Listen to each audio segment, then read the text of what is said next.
আচ্ছা, আমি আমারটা উত্তর দিতে পারবো ভাইয়া, অন্যদেরটা উত্তর দিতে পারবো না। আমি মনে করি যে কোনো মানুষের, বাংলাদেশের 18 কোটি মানুষের প্রত্যেকেরই রাজনৈতিক বোধ এবং রাজনৈতিক সচেতনতা বা সমর্থন আছে। এবং 18 কোটি মানুষের যদি রাজনীতি করার দরকার না হয়, তাহলে শুধু আমি একটু পরিচিত মুখ বলেই আমাকে ওই বিশেষ সুবিধাটা নিতে হবে, আমি কোনোভাবেই এটাতে বিশ্বাসী নই। যেই কারণে কখনোই আমাকে রাজনৈতিক কোনো কিছুতে দেখতে পাওয়া যায়নি, ভবিষ্যতেও যাবে না। ওয়ালটন আবারও মিলিনিয়ার অফারে ওয়ালটন ফ্রিজ কিনে আপনিও হয়ে যেতে পারেন মিলিয়নিয়ার। মিলিনিয়ার ছড়াছড়ি দেশ জুড়ে, এটা শুধু ওয়ালটনই পারে।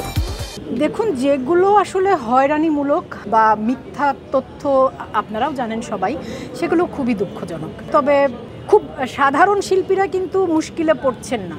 যারা আসলে অতি সুবিধা নেওয়ার তালিকাটা এত দীর্ঘ, যারা অতি সুবিধা নেবার চেষ্টা করেছেন, তাদের কাউকে না কাউকে তো একটু মুশকিলে পড়তে হয়তো হচ্ছে।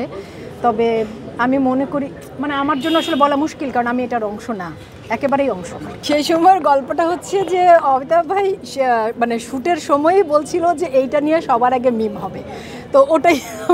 এবং ইভেন আমাদের হইচয়ে সাকিব ভাই আমাদের গ্রুপে বলছিল যে এই সংলাপটা নিয়ে সবার আগে মিম হবে। এবং হ্যাঁ, মানে সেই মিমের সংখ্যা এবং ফরম্যাট দেখে আমরা নিজেরাও খুবই মানে উচ্ছ্বসিত তো বটেই, ভীষণ এতটা হবে এটা আবার আমরা ভাবিনি, আমি তো ভাবিনি অন্তত।